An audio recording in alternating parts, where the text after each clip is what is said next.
السلام عليكم ورحمة الله وبركاته. إن الحمد لله نحمده ونستعينه ونستغفره ونعوذ بالله من شرور أنفسنا ومن سيئات أعمالنا. من يهده الله فلا مضل له ومن يضلله فلا هادي له وأشهد أن لا إله إلا الله وحده لا شريك له وأشهد أن محمدا عبده ورسوله.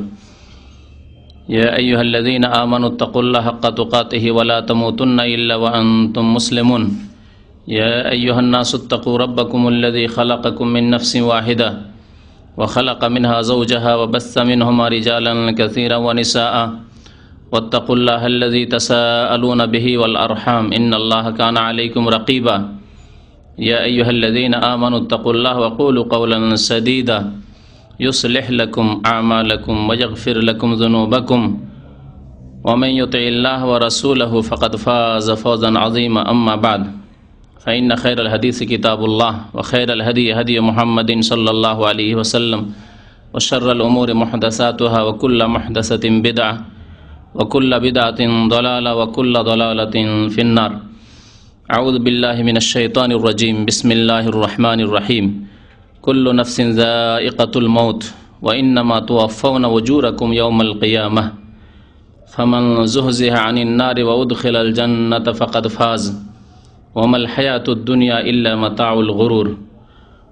وقال الله تعالى في موضع آخر ولا تصل على أحد منهم مات أبدا ولا تقم على قبره إنهم كفروا بالله ورسوله وماتوا وهم فاسقون.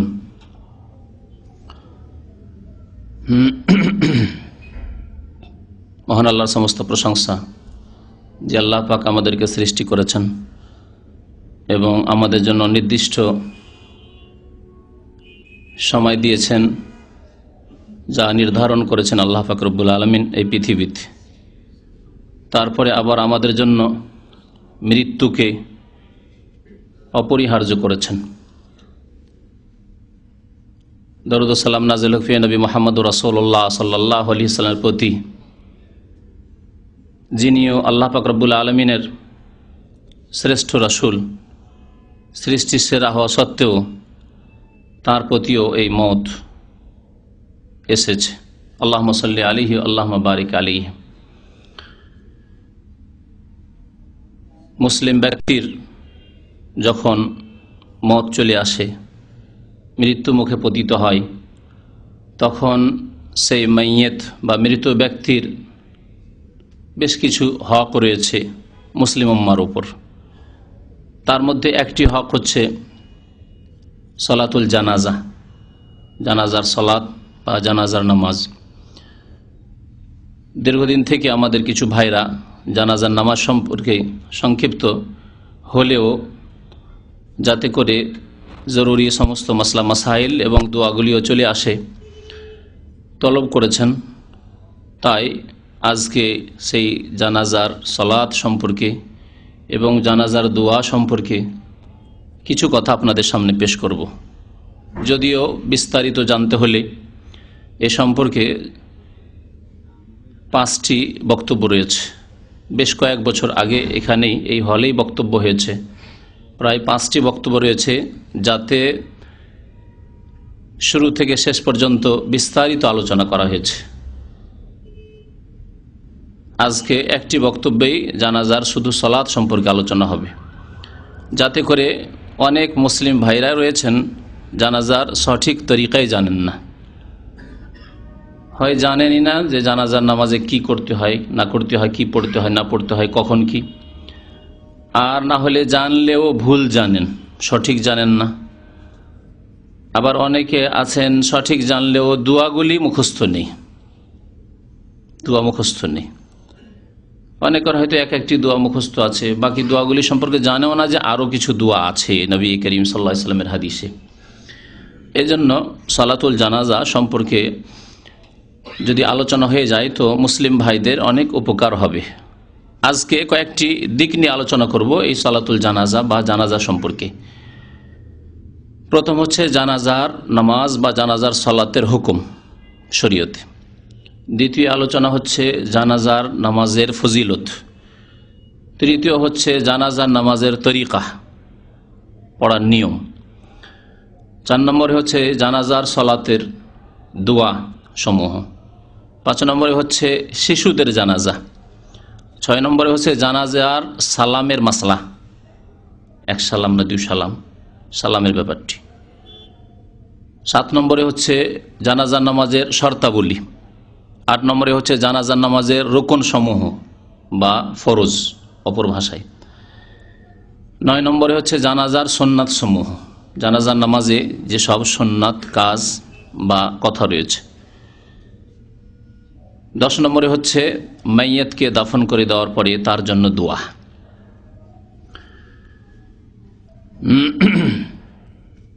আল্লাহ পাক রব্বুল আলামিন কোরআনে কারীমের সূরা আলে ইমরানের আয়াত নম্বর 185 ইরশাদ করেছেন, কুল্লু নাফসিন যায়িকাতুল মউত। এছাড়াও এই আয়াত আল্লাহ পাক রব্বুল আলামিন আরও 2 জায়গায় উল্লেখ করেছেন। কোরআনে কারীমের মোট 3 জায়গায় আল্লাহ পাক ইরশাদ করেছেন এই কথা, কুল্লু নাফসিন যায়িকাতুল মউত।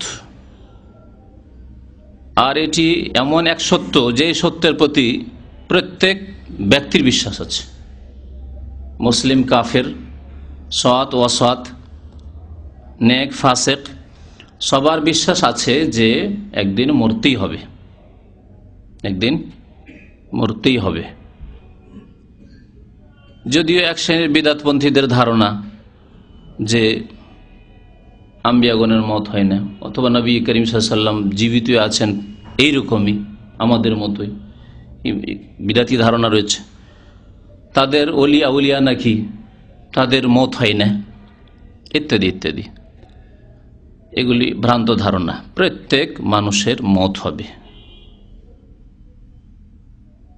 কিন্তু পরলৌকিক জীবন রয়েছে, বারজাখি জীবন, হায়াতে বারজাখি, তা ভিন্ন কথা।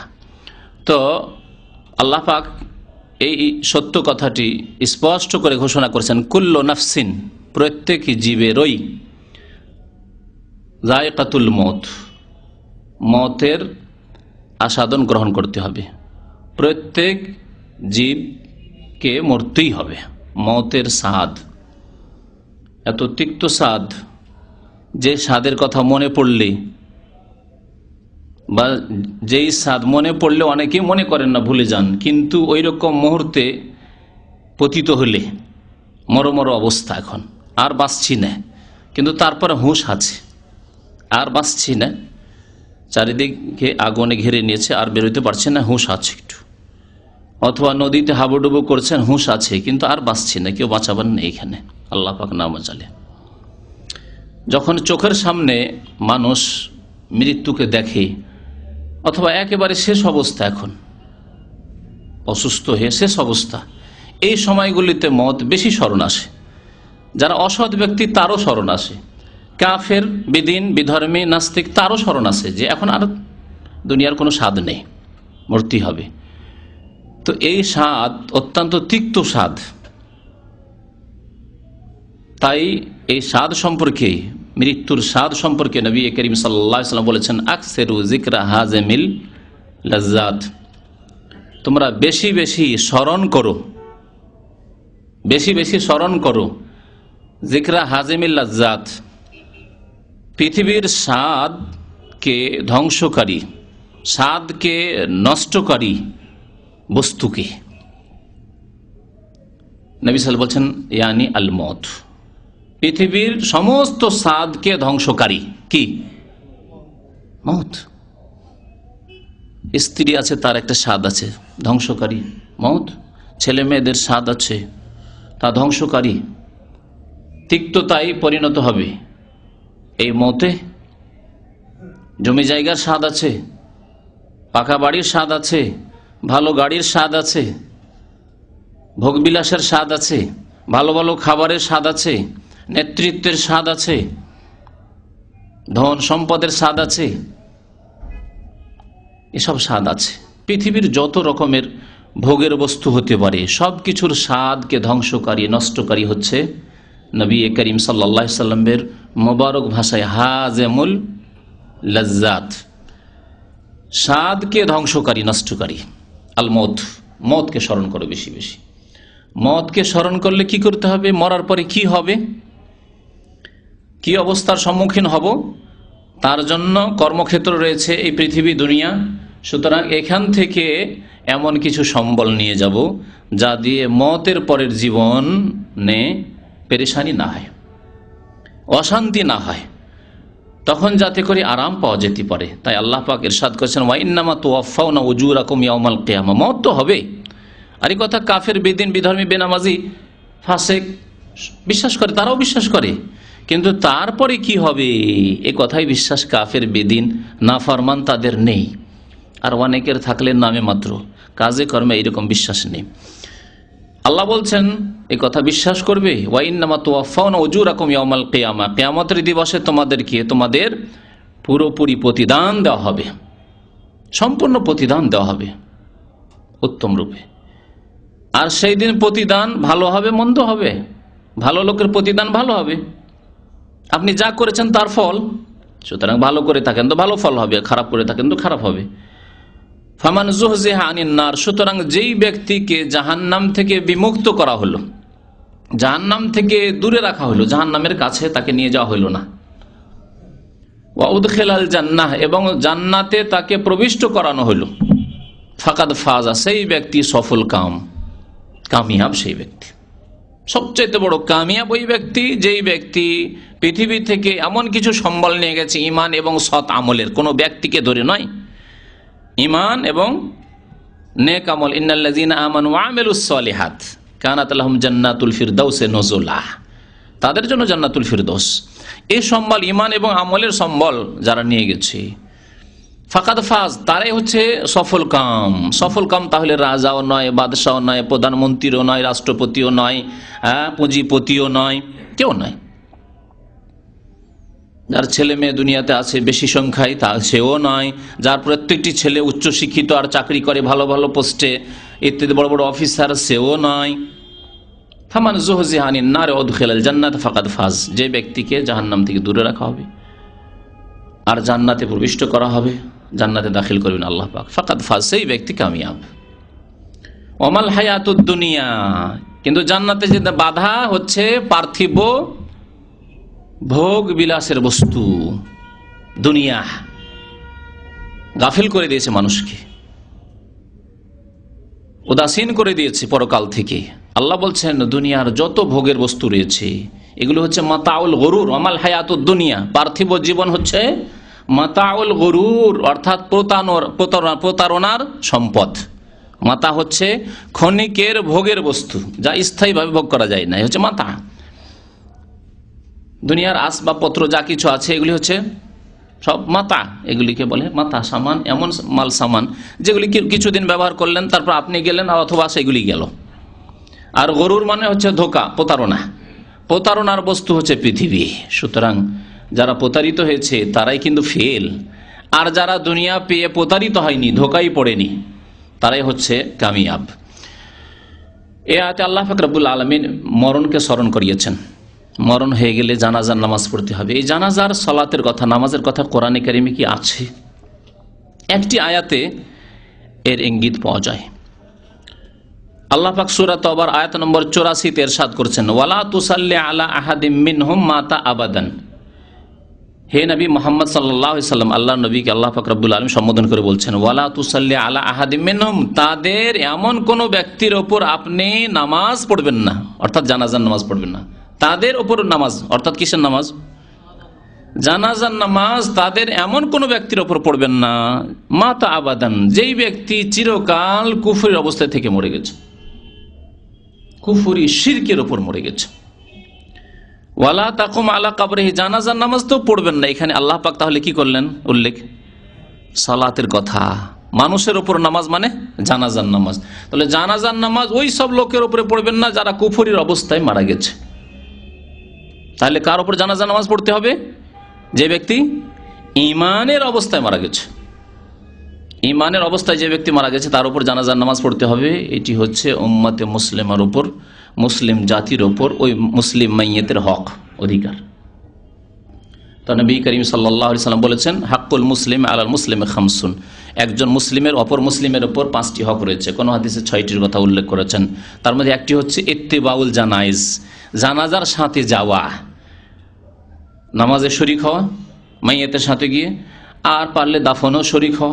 জি, ইত্তিবাউল জানাইজ। তো আল্লাহ পাক ইরশাদ করছেন যে ওই লোকদের নামাজে জানাজা পড়বেন না আপনি, মাতা আবাদান, যারা চিরকাল কুফরির অবস্থা থেকে মারা গেছে, শেষ মৃত্যু হয়েছে কুফরির অবস্থা। ওয়ালা তাকুম আলা কবরিহি, শুধু নামাজ পড়া কেন, তাদের কবরের কাছেও আপনি দাঁড়াবেন না। কবরের কাছে মানুষ দাঁড়ায় কি জন্য? দোয়া করার জন্য। নিজেও স্মরণ হবে, মওতকে স্মরণ হবে, কবরকে স্মরণ হবে, আর জীবনের অবস্থা সুন্দর হবে, ইমানের অবস্থা সুন্দর হবে। এই তো নিজের উপকারিতা। আর তার উপকারের জন্য, যে কবরবাসী তাদের উপকারের জন্য হচ্ছে দোয়া এবং ইস্তিগফার, আল্লাহর কাছে মার্জনা কামনা করা তাদের জন্য। আল্লাহ বলছেন যারা কুফরের অবস্থায় মারা গেছে তাদের কবরের কাছেও দাঁড়াবেন না। তাহলে তাদের কবর জিয়ারত করতে যাবেন না আপনি। কোনো কাফের, বেদিন, নাস্তিক, যদিও মুসলিমের সন্তান, যে আল্লাহ বিশ্বাসী ছিল না, পরকালে বিশ্বাসী ছিল না, যে দিন ইসলামের সমালোচনা করতো, যে দিন ইসলামের আজকাল কি করতে হবে, হ্যাঁ, সংস্কার করতে হবে, সংস্কার দাবিদার। আজকালকার জামানায় আর পর্দা চলবে না, পর্দাই কিন্তু মুসলিম জাতিকে পিছিয়ে দিয়েছে। হ্যাঁ, আর পশ্চিমাদের মতো মহিলাদেরকে, হ্যাঁ, নারীদেরকে যদি উল্লঙ্ঘ করে রাস্তায় বাজারে যদি একেবারে বের করে দেওয়া হইতো তাহলেই নাকি উন্নতি হতো। তাহলে দেখছেন তাদের উন্নতি কেমন, তাদের অবস্থা হচ্ছে যে পশু প্রাণীর মতো জীবনযাপন তাদের। জি, তো আল্লাহ পাক রব্বুল বলছেন যে কেন তাদের জানাজা পড়া যাবে না আর তাদের কবরের কাছে যাওয়া যাবে না? ইন্নাহুম কাফারু বিল্লাহ, কারণ তারা আল্লাহর সাথে কুফরি করেছে, ওয়া রাসূলিহি, আর রাসূলের সাথে কুফরি করেছে, লা ইলাহা ইল্লাল্লাহ মুহাম্মাদুর রাসূলুল্লাহ, এই কালিমায়ে শাহাদাতের উপর ঈমান নিয়ে আসেনি, অস্বীকার করেছে, তারা কুফরি করেছে। ওয়া মাতু, এবং তারা মারা গেছে, তাদের মৃত্যু হয়েছে, ওয়াহুম ফাসিকুন, এই পাপের অবস্থায়, কুফরির পাপের অবস্থায় তাদের ইন্তেকাল হয়ে গেছে, মারা গেছে। সুতরাং তাদের কবরের কাছে দাঁড়াবেন না, তাদের জানাজার নামাজ পড়বেন না। তাহলে এর দ্বারা বোঝা গেল এর বিপরীত অর্থ, এটাকে বিপরীত অর্থ বলে, মাফহুমে মুখালিফ ফিকহার ভাষায়, যে যারা মুমিন মুসলিম তাদের জানাজা পড়তে হবে, কিন্তু হইতে হবে মুমিন মুসলিম। মুমিন মুসলিম কেমন করে থাকে? কোনো বংশের নাম, হ্যাঁ, না সামান্য একটু চামড়া কাটার নাম, ছোটকালে খাতনা করার নাম, গরুর গোস্ত খাওয়ার নাম, যা অনেকেই মনে করে যে আমার ইসলাম কে কেড়ে নেয়, আমার বাপ দাদা পূর্বপুরুষ সবাই মুসলমান, হ্যাঁ, আর আমি গরুর গোস্ত খাই। বিশেষ করে ইন্ডিয়া, বাংলাদেশ, পাকিস্তানে হিন্দুদের পাশে বাস করে এই ধারণা জন্মে আছে জাহেল মূর্খদের, যে হিন্দুরা গরুর গোস্ত খায় না, সেই তারা মুসলমান নাই, আর আমরা গরুর গোস্ত খেয়ে নিলে মুসলমান। হ্যাঁ, একজন নতুন মুসলমান হয়েছিল, তো ওর স্ত্রী মুসলমান হয়েছে, কিন্তু ওর রুচি না গরুর গোস্ত। তো আমার কাছে কমপ্লেন নিয়ে এসছে, স্ত্রীকে তালাক দিয়ে দেবো, বেশ কিছুদিন আগের কথা। তালাক দেবে? কেন তালাক দেবেন? বলছে ও নামাজ পড়ে, সব কিছু করে, কিন্তু গরুর গোস্ত খেতে রাজি নাই। আল্লাহু আকবার, গরুর গোস্ত খেতে রাজি নাই তো মুসলমান কি করে হইল? সেই জন্য তো শুধু নতুন মুসলমানের ব্যাপার নয়, আজকাল বংশগত জন্মগত মুসলমান যারা, তাদের অনেকেরই এইরকম অবস্থা। নামাজ নেই অথচ মুসলমান থাকার দাবিদার, অথচ আল্লাহর নবী সাল্লাল্লাহু আলাইহি ওয়াসাল্লাম বলেছেন যে বেনামাজি মুসলমান থাকে না। এটি কোনো আলেমের ফতোয়া নেই। ফামান তারাকাহা ফাকাদ কাফারা, যে ব্যক্তি নামাজ ছেড়ে দিল সে কাফির হয়ে গেল। আল্লাহ কি বলছে? ইন্নাহুম কাফারু বিল্লাহি ওয়া রাসূলিহি, তারা আল্লাহর সাথে কুফরি করেছে, রাসূলের সাথে কুফরি করেছে, সুতরাং তাদের জানাজা পড়বে না, তাদের কবর কাছে দাঁড়াবে না। এই অবস্থায় যদি মারা যায় তাহলে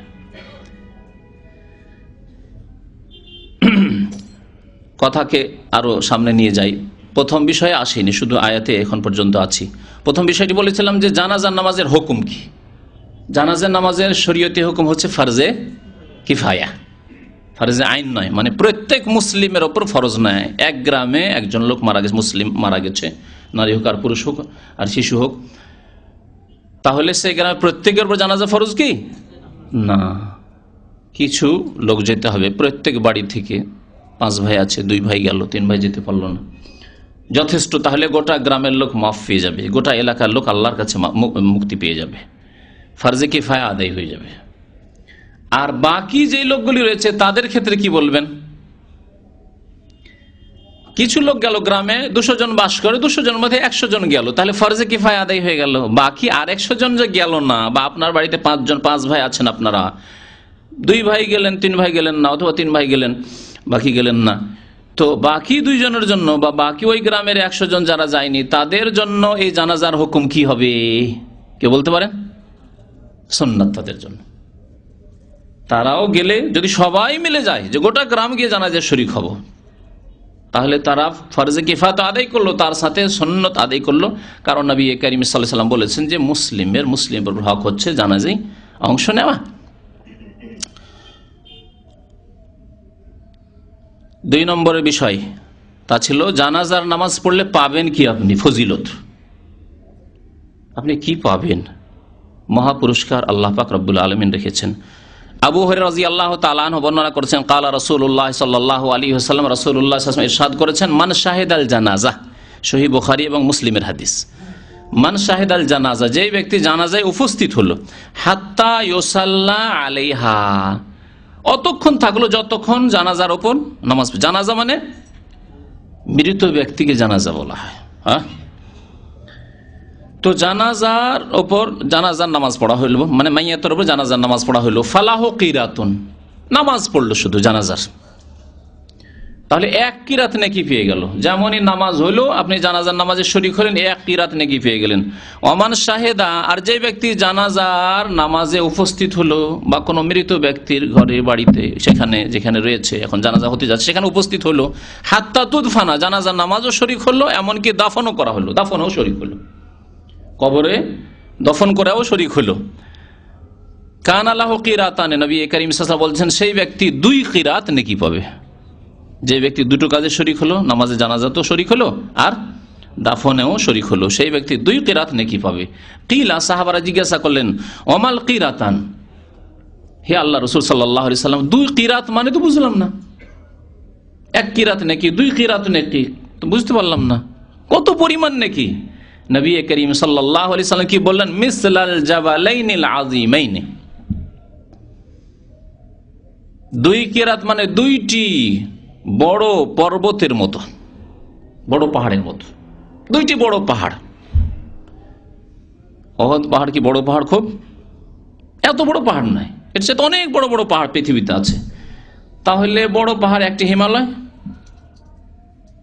এরকম আরো পৃথিবীর কোন বড় পাহাড় হয়তো নিয়ে নেন, তাহলে 2টি বড় আজিমাইন, শুধু জাবালাইন বলেননি নবী করিম সাল্লাল্লাহু আলাইহি ওয়াসাল্লাম, জাবালাইনে আল আজিমাইনে, 2টি বড় পর্বত পাহাড়ের সমান সে নেকি পেল। সুবহানাল্লাহ।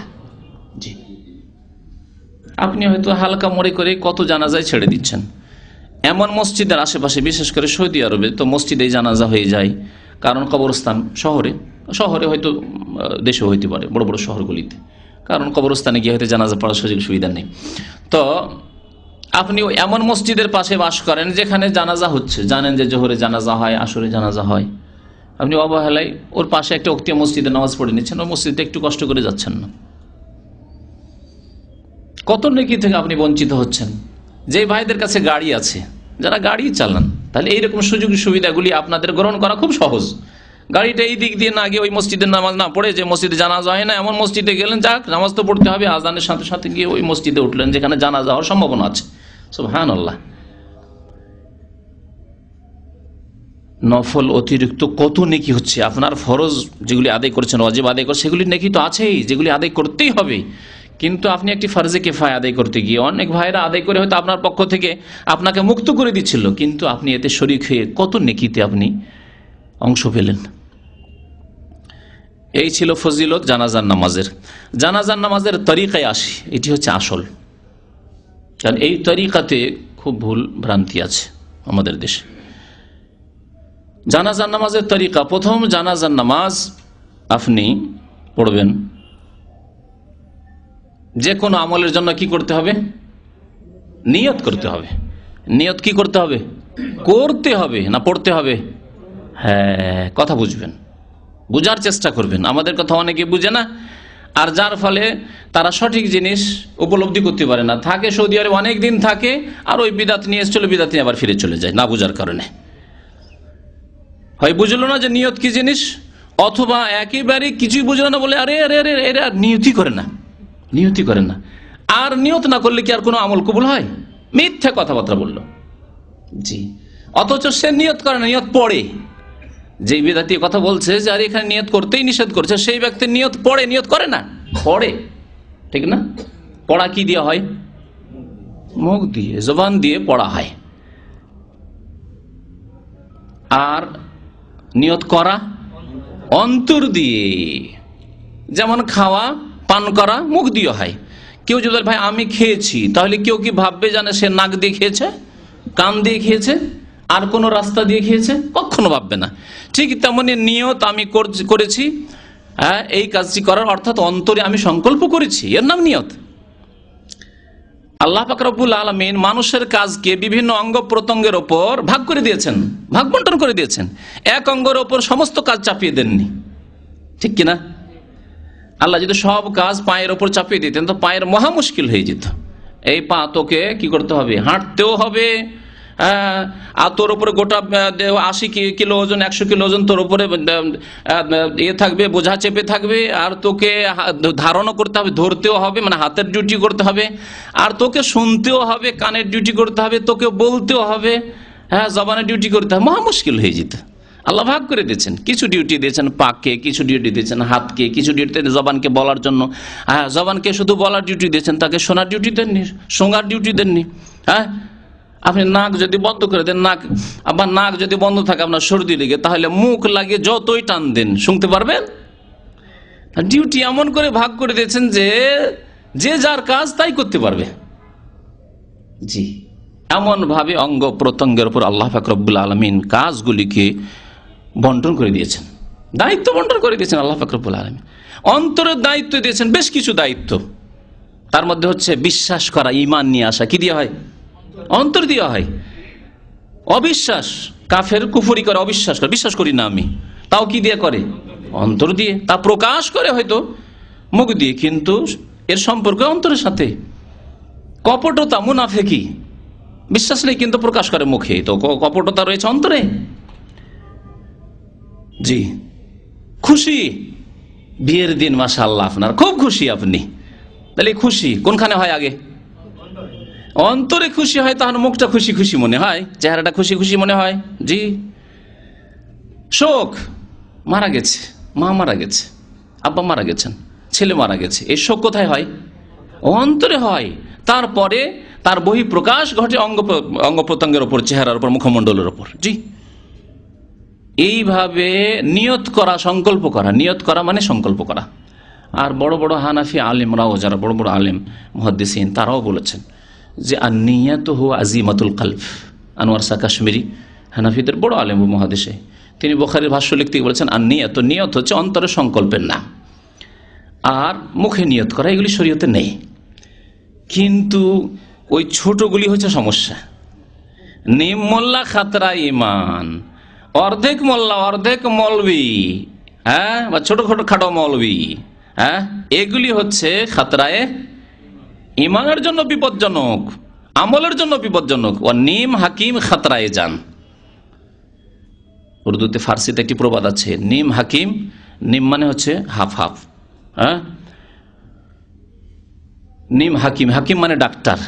যে কোয়াক ডাক্তার, কি বিপদ নিয়ে আসবে আপনার? জীবনের বিপদ নিয়ে আসবে, জানের বিপদ। যেখানে অ্যান্টিবায়োটিক লাগবে না অ্যান্টিবায়োটিক দিয়ে দিবে, যেখানে যা ওষুধ লাগবে না দিল, একটা অসুখ তো ভালো করলো, কিন্তু 10টা অসুখ জন্মিয়ে দিল আপনার শরীরে। জি, ভালো চেক আপ না করে, স্পেশালিস্টের কাছে না গেলে এরকমই। যার ফলে আজকালকার মানুষ, শুধু মুসলমান না, সারা বিশ্বের মানুষ, জি, ফুটপাতে যদি কেউ ওষুধ বিক্রি করে মসজিদের কাছে, কেউ ওষুধ নেবে না। ওষুধ নেবে কমপক্ষে ফার্মাসিস্টকে জিজ্ঞাসা করে, যে ওষুধ সম্পর্কে কিছু জ্ঞান রাখে, ফার্মাসিস্ট পড়েছ, কমপক্ষে এটা। আর এর উর্দু তো জানাই আছে আপনাদের। কিন্তু ফুটপাতে, রাস্তাতে একটা দাড়িওয়ালা দেখলেই হুজুর একটা ফতোয়া দিতে হবে। এর চাইতেও আফসোসজনক, বড় আক্ষেপের বিষয়, ইসলামের লেভেল নেই, আর হোটেলে বসে বুফিয়ে বসে ফতোয়াবাজি করছে। কে বলছে হারাম, কে বলছে হালাল, কে বলছে জায়েজ, কে বলছে নাজায়েজ, কে বলছে সুন্নাত, কে বলছে বিদআত। এই ফতোয়াবাজি চলছে আমাদের সমাজে। এর জন্য বিদ্যা লাগে না। নিম মোল্লা খাতরা ইমান। তো বলছিলাম কি, জানাজা নামাজের তরিকায় প্রথম বিষয়, বড় লম্বা হয়ে যাচ্ছে, যে নিয়ত করতে হবে, নিয়ত অন্তর থেকে করতে হবে। আর যখনই আপনি মাইয়াত এসেছে আর দাঁড়াচ্ছেন নামাজের জন্য, তখনই আপনার অন্তরে নিয়ত হচ্ছে, এর নাম নিয়ত। ওর জন্য এই নয় যে কিছুক্ষণ আপনাকে নীরবতা পালন করতে হবে আর নিয়তের অর্থটা ফিরাইতে হবে মনের মধ্যে, না, এরকম কিছু নয়। আপনি যেমন নিয়ত করে এখানে এসেছেন দিনের কথা শোনার জন্য, এর জন্য বাড়িতে এরকম করেননি বা বাসাতে এরকম করেননি, অথবা যেখান থেকে বেরিয়ে এসেছেন সেখানে এরকম করেননি যে একটু নিয়ত করি, একটু 10 সেকেন্ড 20 সেকেন্ড একটু মনের মধ্যে নিয়ে আসি যে আমি দিন শিখতে যাচ্ছি, দিনের কথা শুনতে যাচ্ছি, এরকম করেছেন কি না? করেননি।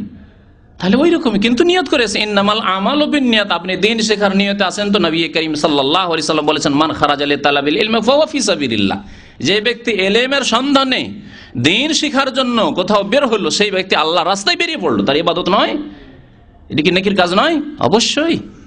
আর আপনার এই নিয়তের উপর আপনার আমল নির্ভর করছে।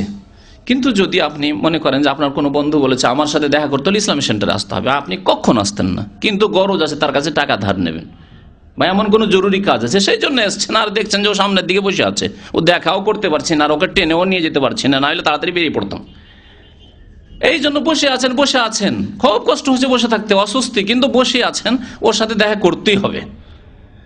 তাহলে ইন্নামাল আমালু বিন্নিয়াত, আপনার আমলে যে বসে থাকা নির্ভর করছে আপনার নিয়তের উপর। আপনি বসে আছেন টাকার জন্য আর কোনো কথাবার্তার জন্য, দুনিয়ার জন্য, তা আপনি পাবেন কিন্তু আপনি নেকি পাবেন না।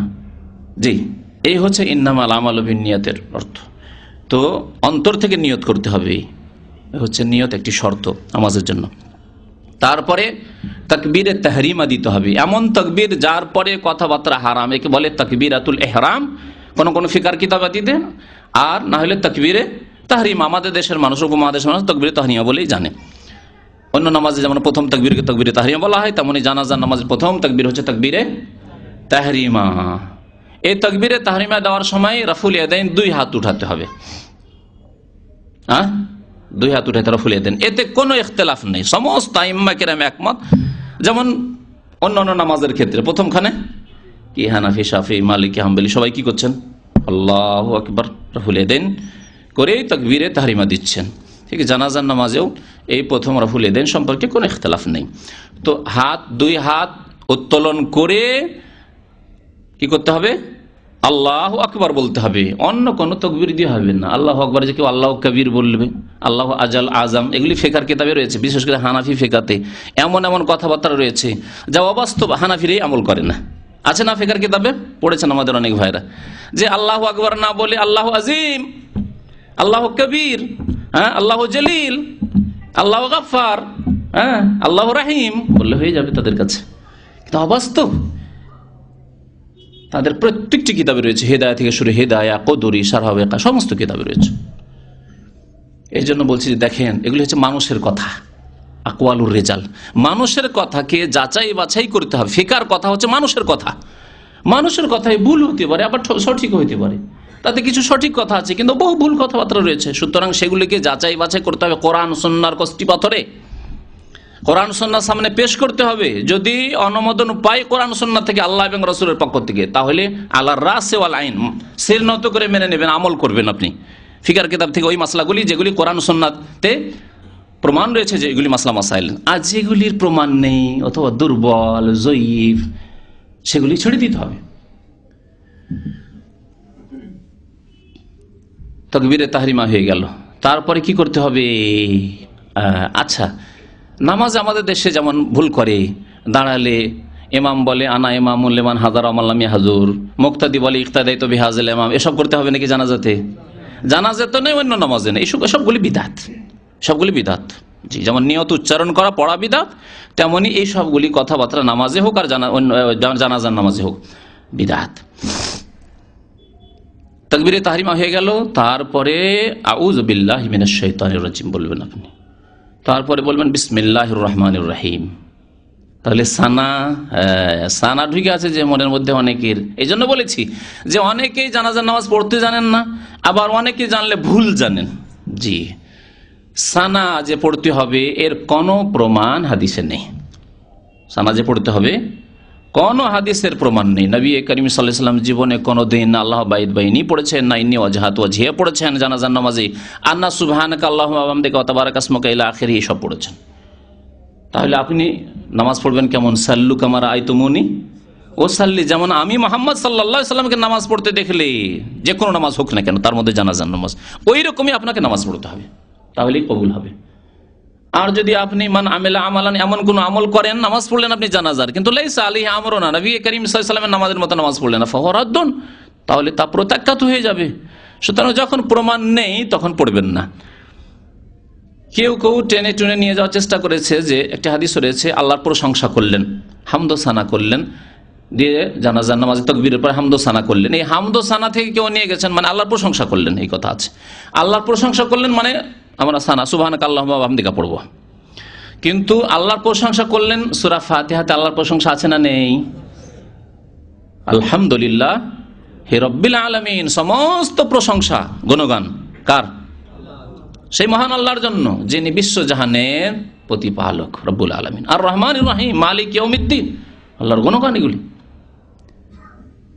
এদিকে ইঙ্গিত করা হয়েছে কারণ স্পষ্ট হাদিসে প্রমাণিত রয়েছে যে নবী করিম সাল্লাল্লাহু আলাইহি ওয়াসাল্লাম সূরা ফাতিহা দিয়ে শুরু করেছেন। তাহলে আউযু বিল্লাহ বিসমিল্লাহ, যেহেতু সূরা ফাতিহার আগে বিসমিল্লাহ আছে, পড়ে তখন সূরা ফাতিহা পড়বেন। এইখানে এক ভুল আছে আমাদের দেশের প্রচলিত মযহাবে। কি ভুল আছে? যে তারা সূরা ফাতিহা পড়াকে নাজায়েজ মনে করে। হাদিস শুনিয়ে দিই, তার সাথে সাথে তরিকা বলার সাথে সাথে হাদিস শুনিয়ে দিই আপনাদেরকে, পড়ে শুনিয়ে দিই হাদিসটি, ভালো করে শুনে রাখুন। তালহা বিন আব্দুল্লাহ বিন আউফ রাদিয়াল্লাহু তাআলা আনহু বর্ণনা করেছেন, কালা সাল্লাইতু মা ইবনে আব্বাস, আমি আব্দুল্লাহ বিন আব্বাস রাদিয়াল্লাহু তাআলা আনহুমার সাথে, সাহাবী, আল্লাহ রাসূল সাল্লাল্লাহু আলাইহি ওয়াসাল্লামের আপন চাচাতো ভাই আব্বাসের ছেলে এবং সবচাইতে বড় মুফাসসির তিনি সাহাবায়ে কেরামদের মধ্যে। তাকে নবী করিম সাল্লাল্লাহু আলাইহি ওয়াসাল্লাম স্পেশাল দোয়া দিয়েছেন, আল্লাহ তাকে কিতাবের জ্ঞান অর্থাৎ কোরআনের তাফসীরের জ্ঞান দান করো এবং ভালো তাকে আলেম করো, দ্বীনের জ্ঞান। আল্লাহুম্মা আল্লিমহুল কিতাব ওয়া ফাক্কিহু ফিদ্দীন, কোন রিওয়ায়াতে আল্লামহুত তাউইল অর্থাৎ তাফসীরের জ্ঞান তাকে দান করো। অদ্বিতীয় মুফাসসির সাহাবায়ে কেরামদের মধ্যে, তার মতো কোনো মুফাসসির সাহাবায়ে কেরামগণের মধ্যে ছিল না। তিনি নামাজ পড়লেন, তার সাথে নামাজ পড়ছেন তালহা বিন আব্দুল্লাহ। বলছেন যে জানাজার নামাজ পড়লাম, আলা জানাজা ফাকারা বিফাতিহাতিল কিতাব, জানাজা শুরু করেই কি করলেন? তাকবীরের পরে বিফাতিহাতিল কিতাব, সূরাতুল ফাতিহা পড়লেন। ফাতিহাতুল কিতাব সূরা ফাতিহার একটি নাম, অর্থাৎ আল কিতাব হচ্ছে কোরআনুল কারীম, আর তার আরম্ভ হচ্ছে কি দিয়ে? সূরাতুল ফাতিহা দিয়ে, তাই ফাতিহাতুল কিতাবই সূরার নাম। সূরা ফাতিহা পাঠ করলেন। ফাকালা, তারপরে বললেন ইন্নাহা মিনাস সুন্নাহ, এই সূরা ফাতিহা পাঠ করা হচ্ছে সুন্নাত। এখানে একটি কথা গুরুত্বপূর্ণ শুনে রাখেন, নবী করিম সাল্লাল্লাহু আলাইহি ওয়াসাল্লামের জামানায়, সাহাবায়ে কেরামের জামানায় এই বক্তব্যটি কার? যিনি বলছেন সুন্নাত, সাহাবীর না? আব্দুল্লাহ বিন আব্বাস রাদিয়াল্লাহু তাআলা আনহুমা। তখনকার জামানায় এই ফিকহের যে পরিভাষা অর্থাৎ ফিকার যে পরিভাষা টার্মগুলি রয়েছে, ইস্তিলাহ, যে ফরজ, রুকন, শর্ত, ওয়াজিব, সুন্নাত, মুস্তাহাব, এসব পার্থক্য ছিল না। এগুলি পরবর্তীকালে ফুকাহায়ে কেরামগণ জনসাধারণের সুবিধার্থে যে কোন মাসলার বেশি গুরুত্ব রয়েছে কোরআন হাদিসে, সেটাকে তখন ফরজ বললেন, তারা রুকন বললেন। আর দেখলেন যে তার থেকে একটু এতে আছে, তখন সেটাকে হয়তো ওয়াজিব বললেন বা সুন্নাত মুআক্কাদা বললেন, সুন্নাত বললেন গায়র মুআক্কাদা, বা বললেন মুস্তাহাব। জি, এসব পরিভাষাগুলি পরে এসেছে। নবী করিম সাল্লাল্লাহু আলাইহি ওয়াসাল্লামের জামানায় সুন্নাত মানে ধরে না, হয়তো সুন্নাত মানে কি? আদর্শ। কার আদর্শ? রাসূলুল্লাহ সাল্লাল্লাহু আলাইহি ওয়াসাল্লামের আদর্শ। রাসূলুল্লাহ সাল্লাল্লাহু আলাইহি ওয়াসাল্লামের আদর্শ তারা ফরজ কেউ বলতেন, ওয়াজিব কেউ বলতেন, সুন্নাত কেউ বলতেন, মুআক্কাদা কেউ বলতেন, গায়র মুআক্কাদা যেগুলি পরবর্তীকালে ভাগ করা হলো ফুকাহায়ে কেরামদের দ্বারা বা উলামায়ে কেরাম দ্বারা, সেগুলিকেও বলতেন। আর মুস্তাহাব কাজকে, ভালো কাজগুলিকে বলতেন। তাদের কাছে ফর্মুলা ছিল ওমা আতাকুমুর রাসূলু ফাখুযুহু, রাসূল যা দিয়েছেন তা নিয়ে নাও। সেটা ফরজ না ওয়াজিব না সুন্নাত না মুস্তাহাব, ওসব দেখা দেখিনি। আল্লাহর নবী যেমন করেছেন তেমন করো। ওমা নাহাকুম আনহু ফান্তাহু, যা নিষেধ করেছেন তা থেকে বিরত থাকো। সে এই ভাগ নেই যে হারাম না নাজায়েজ না মাকরুহ, এসব নেই। জি, ভালো করে শুনে রাখেন। তাহলে তিনি সুন্নত বলেছেন মানে ফিকার ভাষায় সুন্নত নয়। কারণ আর একটু সামনে গিয়ে সময় ইনশাআল্লাহ হলে বলবো যে নামাজে জানাজার নামাজের বেশ কিছু রুকুন রয়েছে অর্থাৎ ফরজ রয়েছে, তার মধ্যে একটি হচ্ছে সূরা ফাতিহা পাঠ করা। কারণ নবী করিম সাল্লাল্লাহু আলাইহি ওয়াসাল্লামের আম হাদিস রয়েছে লা সলাতা, কোনো নামাজ হয় না, লা ইনাফি জিনস কে বলে, লা ইনাফি জিন্স আরবি গ্রামারে আমি সামান্য একটু বুঝাই। যদি কেউ বলে লা রাজুলা ফিদ্দার, বাড়িতে কোনো মানুষ নেই, তার মানে কি এই নেবেন যে কোনো মানুষ নেই মানে বড় মানুষ নেই, ছোট আছে, অথবা পুরুষ মানুষ নেই, মহিলা আছে, এরকম নেবেন। যদিও রাজল মানে পুরুষ, আচ্ছা পুরুষই ধরেন, যে নাবালক নেই সাবালক আছে ধরবেন না। লা রাজুলা ফিদ্দার, বা সুস্থ মানুষ নেই, অসুস্থ আছে, খোড়া আছে, এরকম ধরবেন লা রাজুলা ফিদ্দার। বা একজনের রাজুল হচ্ছে ওয়াহেদে এক বচন, তাহলে লা রাজুলা একজন নেই, তাহলে 2 জন বা 10 জন আছে ধরবেন না। এর মানে হচ্ছে কোনই, লা রাজুলা ফিদ্দার, কোনো মানুষ ঘরে নেই। ওই রকমের লা সালাতা, কোনো নামাজ হবে না, ফরজ নামাজ হোক, সুন্নত নামাজ হোক, বিতর নামাজ হোক, জানাজার নামাজ হোক, লা সালাতা লিমান লাম ইয়াকরা বিফাতিহাতিল কিতাব, যে ব্যক্তি সূরা ফাতিহা পড়ে না তার নামাজ হয় না। এই জন্য অধিকাংশ আলেমগণ বলেছেন যে জানাজার নামাজেও সূরা ফাতিহা পড়া রোকন। হাদিস আপনাদেরকে শুনিয়ে জানাজান নামাজে যে সূরা ফাতিহা পড়তে হবে, তার সুনানে আবু দাউদ, হাদিসটি আবু দাউদের। তাহলে কত দূরে পৌঁছেছি জানাজা নামাজের তরিকায়? সূরা ফাতিহা হয়ে গেল। সূরা ফাতিহার পরে আর কোন সূরা মিলাবেন কিনা, বেশ কিছু রিওয়ায়াতে আর নেই, বাস সূরা ফাতিহা। তো একটি হাদিস রয়েছে যাতে রয়েছে যে নবী করিম সাল্লাল্লাহু আলাইহি সাল্লাম সূরা ফাতিহার সাথে আরেকটি সূরা পড়লেন, ছোট্ট সূরা, সূরা ইখলাস পড়ে নেন কখনো কখনো যদি পড়েন তো, কিন্তু জরুরি নাই, সেটি সুন্নত। আর যেহেতু নবী সাল্লাল্লাহু আলাইহি সাল্লামের বেশ কিছু হাদিসে রয়েছে শুধু সূরা ফাতিহার কথা, আর আব্দুল্লাহ বিন আব্বাস রাদিয়াল্লাহু তাআলা আনহুমাও শুধু সূরা ফাতিহা পড়লেন, এই জন্য সূরা ফাতিহা পড়ে নেওয়াই যথেষ্ট। তবে কেউ যদি পড়ে ছোট্ট একটি সূরা তাহলে কোনো অসুবিধা নেই, বলা যেতে পারে যে সুন্নত। তারপরে দ্বিতীয় তাকবীর দিবেন আল্লাহু আকবার। এই দ্বিতীয় তাকবীর দেওয়ার সময় রাফুল ইয়াদাইন, তৃতীয় তাকবীর, চতুর্থ তাকবীর, 4 তাকবীর দেবেন আপনি। তো এই তাকবীরের সময় রাফুল ইয়াদাইন করা, এই মর্মে বেশ কিছু হাদিস এসেছে। এই জন্য অধিকাংশ আলেমদের নিকটে এই তাকবীরগুলিতে দ্বিতীয়, তৃতীয়, চতুর্থ তাকবীরেও রাফুল ইয়াদাইন মানে 2 হাত উত্তোলন করবেন, উঠাবেন। তবে কিছু আলেমগণ বলেছেন যে না, তারাও বেশ কিছু হাদিস পেশ করেছেন 2-1টা, আর সেই হাদিসগুলিকে যারা বলেছেন যারা রফা ইয়াদাইন করতে হবে তারা জয়ীফ বলেছেন। কিন্তু কথা হচ্ছে যে এরও প্রমাণ রয়েছে যে রফা ইয়াদাইন করেননি, সুতরাং দুটোকে সুন্নত বলা যেতে পারে। যে কেউ যদি রফা ইয়াদাইন করে তাও সুন্নত, আবার কেউ যদি না করে তো আপত্তি করতে হবে না। কেউ যদি না রফা ইয়াদাইন করে, হাত না ওঠায় জানাজার নামাজে, আপত্তি করতে হবে না, বা তাকে একেবারে চাপ সৃষ্টি করার দরকার নেই। শিখাবার জন্য আপনি লেগেই পড়লেন যে না রফা ইয়াদাইন করতে হবে, না, প্রয়োজন নেই।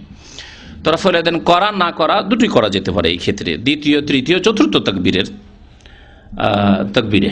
যেমন আমাদের দেশে হানাফি ভাইয়েরা রাফুল ইয়াদাইন করে না, আহলে হাদিসরা 2 ভাগে ভাগ, ভারত, পাকিস্তান, বাংলাদেশে কিছু আলেমরা তারা রাফুল ইয়াদাইন করেন না, আবার অধিকাংশরাই করেন। আর আপনার হানাবেলা, যারা হাম্বলি, শাফি, মালিকি, তারা করেন। তো হাদিস 2 রকম রয়েছে, সুতরাং আপনি যে কোনো একটা করতে পারেন। তবে রাফুল ইয়াদাইন করাটাই বেশি সুন্নতের কাছাকাছি, কারণ সাহাবায়ে কেরামদের মধ্যে 2 জন সাহাবী, বিশেষ করে আনাস রাদিয়াল্লাহু তাআলা আনহু, যিনি 10 বছর নবী সাল্লাল্লাহু আলাইহি ওয়াসাল্লামের খেদমত করেছেন হিজরতের পর থেকে 10 বছর ধরে, আর আব্দুল্লাহ বিন উমর রাদিয়াল্লাহু তাআলা নবী সাল্লাল্লাহু আলাইহি সাল্লামের আপন শালা হাফসা রাদিয়াল্লাহু তাআলা আনহার ভাই, ওমরের ছেলে, তারা রাফুল ইয়াদাইন করে জানাজা নামাজ পড়তেন। দ্বিতীয় তাকবীর দিলেন, হাত উঠালেন। আচ্ছা, হাত বাঁধতে হবে কোথায়, এই একটি মাসলা রয়েছে। হাত বাঁধার সহি হাদিস অন্যান্য নামাজে হোক আর জানাজার নামাজে হোক, আলা সাদরিহি, বুকের উপর হাত বাঁধবেন, এটি হচ্ছে সহি। নাভির নিচের হাত বাঁধার হাদিস জয়ীফ, একটিও সহি হাদিস নেই। সুতরাং যে কোনো নামাজে, তার মধ্যে জানাজার নামাজ, হাত বাঁধবেন বুকের উপরে, আলা সাদার, সাদার মানে হচ্ছে বুক, বক্ষ, বুকের উপরে হাত বাঁধবেন। দ্বিতীয় তাকবীর দেওয়ার পরে আবার হাত বাঁধলেন, হাত ছেড়ে দেবেন না, হাত বাঁধবেন। তারপরে কি পড়বেন? জি, দরুদ পড়বেন। আবু উমামা রাদিয়াল্লাহু তাআলা আনহু হাদিস একটি বর্ণনা করেছেন যে সুন্নত তরিকা হচ্ছে, এই হাদিস রয়েছে, বাইহাকিতে এই হাদিস রয়েছে, যাতে দ্বিতীয় তাকবীরের পরে দরুদ পড়তে বলা হয়েছে। ইউসাল্লি আলান নবী সুম্মা ইউসাল্লি আলান নবী সাল্লাল্লাহু আলাইহি ওয়াসাল্লাম, দ্বিতীয় তাকবীরের পরে নবী করিম সাল্লাল্লাহু আলাইহি ওয়াসাল্লামের উপর সালাত পেশ করবেন, দরুদ পেশ করবেন। এখানে বলা হয়নি যে কোন দরুদ পেশ করবেন, কিন্তু নবী করিম সাল্লাল্লাহু আলাইহি ওয়াসাল্লাম নামাজের জন্য যেই দরুদ শিখিয়েছেন সেই দরুদ হচ্ছে দরুদে ইব্রাহিম, সালাত ইব্রাহিম, আল্লাহুম্মা সাল্লি আলা মুহাম্মদ ওয়া আলা আলি মুহাম্মদ কামা সাল্লাইতা আলা ইব্রাহিম ওয়া আলা আলি ইব্রাহিম ইন্নাকা হামিদুম মাজিদ। আল্লাহুম্মা বারিক আলা মুহাম্মাদ ওয়া আলা আলি মুহাম্মাদ কামা বারাকতা আলা ইব্রাহিম ওয়া আলা আলি ইব্রাহিম ইন্নাকা হামিদুম মাজিদ। হাদিসে যেভাবে এই দরুদের বাক্যগুলি রয়েছে সেইভাবে আপনার মুখস্থ আছে আশা করি, কারণ এই দরুদ ছাড়া আপনার নামাজ, ফরজ নামাজও হবে না। দরুদ হচ্ছে ফরজ নামাজের রুকন। এই দরুদ পড়বেন আপনি দ্বিতীয় তাকবীরের পরে, তারপরে তৃতীয় তাকবীর দিবেন, তারপরে তৃতীয় তাকবীর দিবেন, হাত উঠাবেন, তারপর আবার হাত বাঁধবেন, হাত বেঁধে মাইয়েতের জন্য দোয়া করবেন। এই তৃতীয় তাকবীরের পরের ক্ষেত্রটি হচ্ছে মাইয়েতের জন্য দোয়ার ক্ষেত্র, দোয়া করবেন। এই মর্মে বেশ কিছু দোয়া রয়েছে, বেশ কিছু দোয়া রয়েছে, 4-5টি দোয়া রয়েছে। আপনাদেরকে সেই দোয়াগুলি আমি শুনিয়ে দিই। সবচাইতে প্রসিদ্ধ যে দোয়াটি, আর যেই দোয়া অনেকের হয়তো মুখস্থ আছে, সেই দোয়াটি প্রথম শোনাই। আল্লাহুম্মা গফির লি হাইয়িনা ওয়া মাইয়িতিনা ওয়া শাহিদিনা ওয়া গায়িবিনা ওয়া সগীরিনা ওয়া কাবীরিনা ওয়া যাকারিনা ওয়া উনসানা আল্লাহুম্মা মান আহইয়াতাহু মিন্না ফাআহইহি আলাল ইসলাম ওয়া মান তাওয়াফাইতাহু মিন্না ফাতাওয়াফাহু আলাল ঈমান আল্লাহুম্মা লা তাহরিমনা আজরাহ ওয়ালা তুদিল্লানা বাদাহ। কোন কোন হাদিসে রয়েছে, আবার কোন হাদিসে এখানে তুদিল্লানার বদলে রয়েছে ওয়ালা তাফতিন্না বাদাহ। আল্লাহুম্মা লা তাহরিমনা আজরাহ ওয়ালা তাফতিন্না বাদাহ। এই দোয়া অনেকের মুখস্থ রয়েছে। এই দোয়া মুসনাদ আহমদে রয়েছে, আবু দাউদে রয়েছে, তিরমিজিতে রয়েছে, ইবনে মাজাতে রয়েছে। তার মানে বুখারী মুসলিমের নেই, বুখারী মুসলিমে এই দোয়া নেই। এই দোয়া বর্ণনা করেছেন আবু হুরায়রা রাদিয়াল্লাহু তাআলা আনহু বর্ণনাকারী। দ্বিতীয় দোয়া, যেই দোয়া নবী করিম সাল্লাল্লাহু আলাইহি সাল্লাম প্রায় পড়তেন, এবং একটি জানা যায় যখন নবী করিম সাল্লাল্লাহু আলাইহি সাল্লাম এই দোয়া পড়লেন, তো একজন সাহাবী বর্ণনাকারী তার বক্তব্য শোনেন, তিনি কি বলছেন এই দোয়া শুনে। বলছেন আউফ ইবনে মালিক আসজাই রাদিয়াল্লাহু তাআলা আনহু সাহাবী, সামিআতুন নবী সাল্লাল্লাহু আলাইহি ওয়াসাল্লাম সাল্লা আলা জানাজা, নবী করিম সাল্লাল্লাহু আলাইহি ওয়াসাল্লামের কাছে শুনেছি তিনি জানাজার নামাজ পড়লেন, কোন এক জানাজা। ইয়াকুলু, তাতে বলছিলেন আল্লাহুম্মা গফির লাহু, আল্লাহুম্মা গফির লাহু ওয়ারহামহু ওয়াআফিহি ওয়াআফু আনহু ওয়াকরিম নুজুলাহু ওয়াওয়াসসি মুদখালাহু ওয়াগসিলহু বিল মাই ওয়াস সালজি ওয়াল বারাদি ওয়ানাক্কিহি মিনাল খাতায়া কামা ইউনাক্কা সাওবুল আবিয়াযু মিনাদ দানাস ওয়াবদিলহু দারান খায়রাম মিন দারিহি ওয়া আহলান খায়রাম মিন আহলিহি ওয়া যাওজান খায়রাম মিন যাওজিহি ওয়া আদখিলহুল জান্নাতা ওয়া ওয়াকিহি মিন আযাবিল কবরি ওয়া আযাবিন নার। কোন কোন রিওয়ায়াতে রয়েছে ওয়াকিহি মিন আযাবের জায়গায় মিন ফিতনাতিল কবরি ওয়া আযাবিন নার। তো এই দোয়া যখন নবী করিম সাল্লাল্লাহু আলাইহি সাল্লাম করলেন, কালা আউফ রাদিয়াল্লাহু তাআলা আনহু বলছেন ফাতামান্নাইতু, এই এত সুন্দর চমৎকার দোয়া, অর্থগুলি বলবো, মনে করিয়ে দিবেন, আবার আগের দোয়ারও অর্থ বলিনি। ফাতামান্নাইতু, আমি আকাঙ্ক্ষা করলাম, আল্লাউ কুনতু আনাল মাইয়িত, যদি এই মাইয়িত না হয়ে আমি এই মাইয়িত হইতাম, এই ব্যক্তি যার জানাজা হলো তিনি এই মাইয়িত না হয়ে আমি যদি এই মাইয়িত হইতাম, আর আমার জানাজায় প্রিয় রাসূল সাল্লাল্লাহু আলাইহি ওয়াসাল্লাম এই দোয়া পড়তেন, দুআয়ে রাসূলুল্লাহ সাল্লাল্লাহু আলাইহি ওয়াসাল্লাম, রাসূলুল্লাহ সাল্লাল্লাহু আলাইহি ওয়াসাল্লামের এই চমৎকার দোয়া, এত সুন্দর দোয়া, অর্থপূর্ণ দোয়া, আলা যালিকাল মাইয়িত, যে মাইয়িতের জন্য করলেন, হায় যদি আমি এই মাইয়িত হইতাম আর আল্লাহর নবী এই দোয়া করে দিতেন, তা আল্লাহর নবীর দোয়া তো মুস্তাজাবুদ দাওয়াতে নিয়ে কবুল হয়ে যেত, আর আমি কামিয়াব হয়ে যেতাম। রাওয়াহু মুসলিম, হাদিসটি সহিহ মুসলিমে রয়েছে। প্রথম দোয়ার অর্থ আগে বলে দিই, যাতে করে অর্থগুলিও আমাদের সামনে থাকে। আল্লাহুম্মা গফির লি হাইয়িনা, আল্লাহ আমাদের জীবিতকে মাফ করে দাও, যে জীবিত আছে যারা তাদেরকে মাফ করে দাও। ওয়া মাইয়িতিনা, আমাদের মৃতদের মাফ করে দাও। ওয়া সগীরিনা, আমাদের ছোটদের মার্জনা করে দাও। ওয়া কাবীরিনা, বড়দের মাফ করে দাও। ওয়া যাকারিনা, আমাদের পুরুষদের মাফ করে দাও। ওয়া উনসানা, আমাদের নারীদের মাফ করে দাও। ওয়া শাহিদিনা, আল্লাহ আমাদের যারা উপস্থিত হয়েছে জানাজায়, হাজির হয়েছে যারা, তাদেরকে মাফ করে দাও। ওয়া গায়েবিনা, যারা উপস্থিত হয়নি তাদেরকেও মাফ করে দাও, অনুপস্থিত আছে জানাজায় হাজির হতে পারেনি বা হয়নি, তাদেরকেও মাফ করে দাও। আল্লাহুম্মা মান আহইয়াতাহু মিন্না, আল্লাহ আমাদের মধ্যে যাদেরকে তুমি আরো জীবিত রাখবে, বয়স দেবে, সময় দেবে, ফাআহইহি আলাল ঈমান, আর অন্য রিওয়ায়াতে রয়েছে ফাআহইহি আলাল ইসলাম, আল্লাহ তাকে ঈমান অথবা ইসলামের উপর কায়েম রাখো, ঈমান এবং ইসলামের উপর তাকে কি রাখো? জীবিত রাখো। অর্থাৎ তার হায়াতে এমন না হয় যে কুফরি চলে আসে, গুনাহ চলে আসে, ঈমান ইসলামের ওপর তাকে জীবিত রাখো।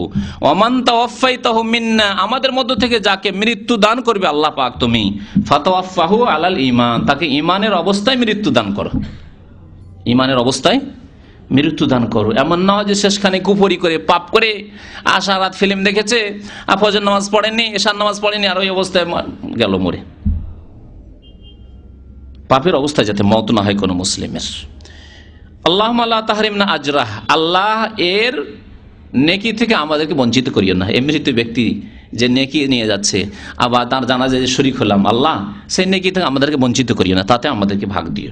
ওয়ালা তুদিল্লানা বাদা, এই ব্যক্তি যে যিনি মারা গেছেন, যে মাইয়িত, তারপরে আমাদেরকে পথভ্রষ্ট করে দিও না। এমন না হয় যে এরপর আমরা পথভ্রষ্ট হয়ে যাই। ওয়ালা তাফতিননা বাদা, অন্য রিওয়ায়াতে রয়েছে এই ব্যক্তির পরে আমাদেরকে দুনিয়ায় ফিতনায় নিমজ্জিত করিও না। আর সবচাইতে বড় ফিতনা, বিপদ হচ্ছে ঈমানের ফিতনা, যার ঈমান হারিয়ে গেল।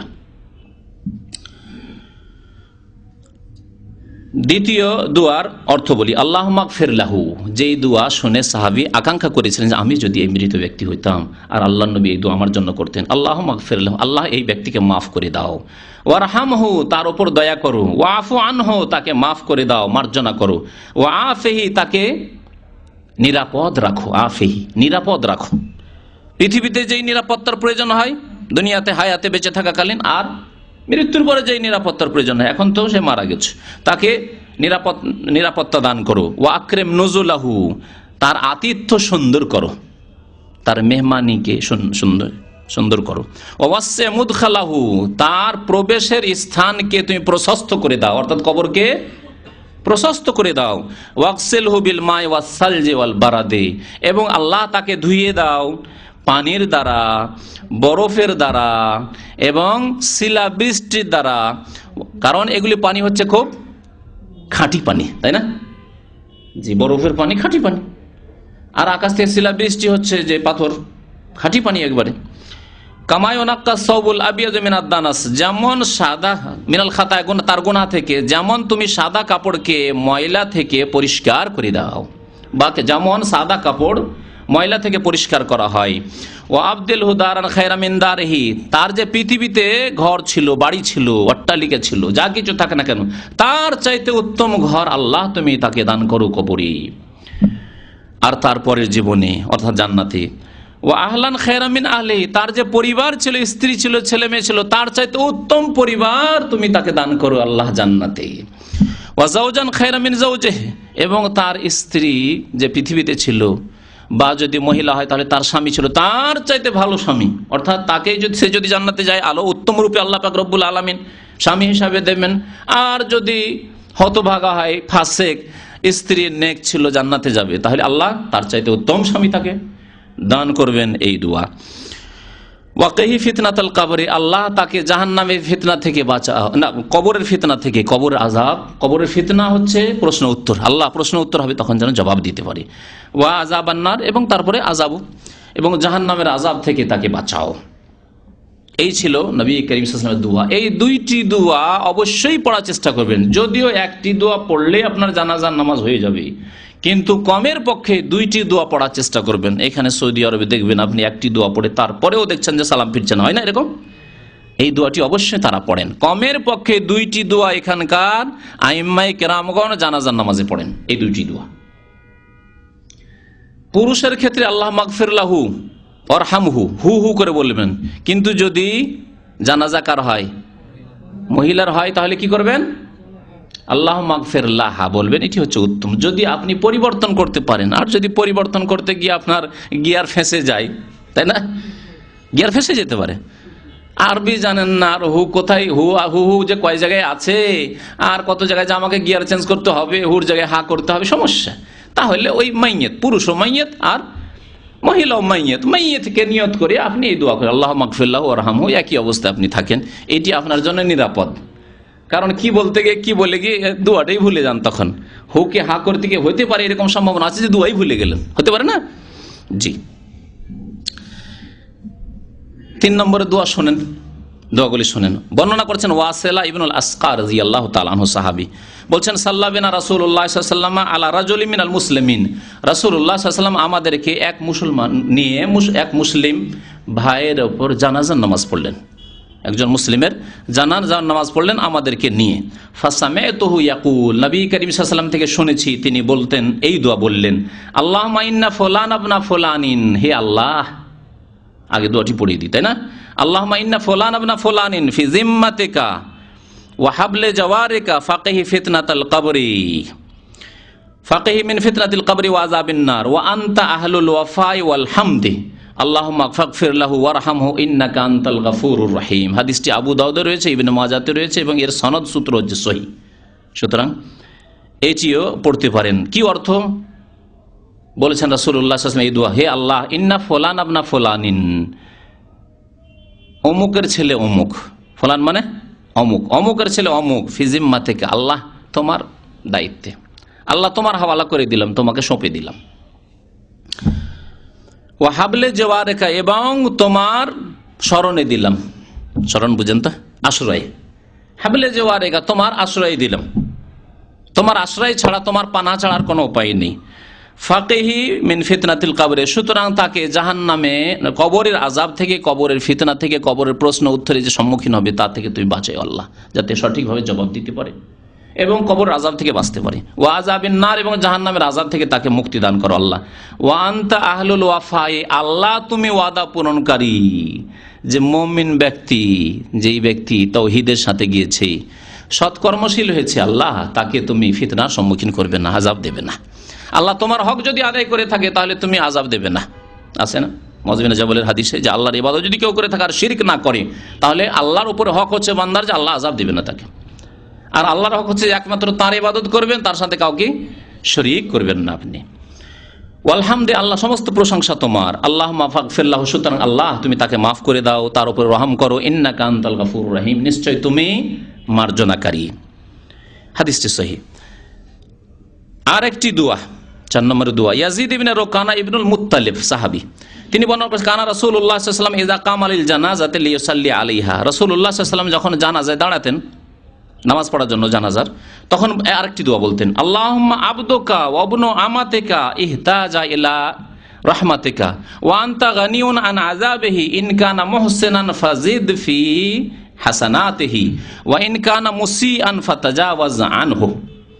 আখরাজাহুল হাকিম, হাদিসটি মুস্তাদরাক হাকিমে রয়েছে এবং তিনি বলেছেন যে এর সনদ সহিহ, আর তাবরানীতে রয়েছে। অর্থ কি এই দোয়ার? নবী করিম সাল্লাল্লাহু আলাইহি ওয়াসাল্লাম দোয়া বলতেন, আল্লাহুম্মা আবদুকা, আল্লাহ এই মাইয়াত হচ্ছে তোমার বান্দা, ওয়াবনু আমাতিকা, আর তোমার বান্দার ছেলে আর তোমার বান্দির ছেলে, ওয়াবনু আবদিকা ওয়াবনু আমাতিকা, তোমার বান্দার ছেলে আর বান্দির ছেলে, ওর মাও তোমার বান্দি আর ওর আব্বাও তোমার বান্দা। ইহতাজা ইলা রাহমাতিকা, এখন তোমার রহমতের মুখাপেক্ষী হয়েছে, মরে গেছে, আর কেউ দয়া করার নেই। পৃথিবীতে থাকলে দয়া করার ছিল, কেউ দয়া করে দান করে দিল, একবার খেতে দিয়ে দিল, কেউ কিছু টাকা পয়সা দিয়ে দিল, বাড়ি ঘর নেই একটু বাড়ি তৈরি করে দিল, আছে না, জমি জায়গা নেই, কেউ দিয়ে দিল ভিটে মাটি, যাও আমার অনেক জমি আছে বাড়ি বাঁধো। তাহলে দুনিয়াতে, পৃথিবীতে ঘর বাড়ি করার জন্য, সুখ শান্তির জন্য অনেকেই সাহায্য সহযোগিতা করার আছে, কিন্তু আল্লাহ এমন অবস্থায় সে পৌঁছেছে মাইয়েত, যেখানে ইহতাজা ইলা রাহমাতিকা, আল্লাহ তোমার রহমতের একমাত্র মুখাপেক্ষী হয়েছে, আর কারো ক্ষমতা নেই। কিন্তু যে পীরদের বক্তব্য শুনাইলাম, আর একটা বক্তব্য শুক্রবার ইনশাআল্লাহ তাআলা হবে, সুবহানাল্লাহ, নাকি কবরেও তারা কাজ দিবে, উদ্ধার করে নেবে, লা ইলাহা ইল্লাল্লাহ, আর যাও ওই হাসরের মাঠে উদ্ধার করে নেবে। কত ভণ্ডামি কথাবার্তা। ইহতাজা ইলা রাহমাতিকা ওয়া আনতা গানিয়ুন আন আযাবিহি, আল্লাহ তাকে শাস্তি দেওয়ার তোমার কোনো প্রয়োজন নেই। আল্লাহর কি প্রয়োজন আছে? না শাস্তি দিতে হবে, না হলে আল্লাহর কাজ চলবে না। না, তুমি অপকর্ম করেছো, অন্যায় করেছো, কুফরি করেছো, শিরক করেছো, নামাজ পড়োনি, ফাসিকি করেছো, বহু কাবিরা গুনাহ করেছো, সেই জন্য আল্লাহ আযাব দিচ্ছেন। তোমার উচিত শাস্তি দেওয়া হচ্ছে, না হলে আল্লাহর আদল ইনসাফ নাই বিচার কায়েম হবে না। একজন সৎ লোককে আল্লাহ সম্মানিত করে, অসৎকে শাস্তি দিতে হবে, এটি হচ্ছে নাই বিচারের দাবি। কিন্তু আল্লাহ তুমি তার আযাবের, তাকে শাস্তি দেওয়ার মুখাপেক্ষী নও, তাকে যে আযাব দিতেই হবে না, তোমার জন্য জরুরি। ইনকানা মুহসিনান, সুতরাং আল্লাহ, সে যদি সৎ কর্মশীল হয়, ভালো মানুষ হয়, এই লোকটি যার জানাজা পড়ছে, আল্লাহ যদি ভালো মানুষ হয়, ফাজিদ ফি হাসানাতে, আরো তার নেকিকে বৃদ্ধি করে দাও আল্লাহ, আরো বেশি নেকি দাও আল্লাহ। ওয়াইন কানা মুসিআন, আর সে যদি পাপিষ্ট গুনাহগার হয়, ফাসিক হয়, ফাতাজাওয়াজ আনহু, আল্লাহ তাকে মাফ করে দাও।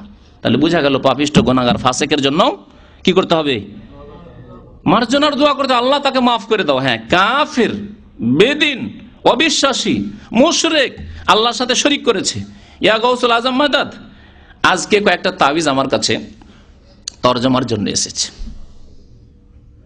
পোস্ট অফিসের মাধ্যমে এসেছে পাকিস্তান থেকে।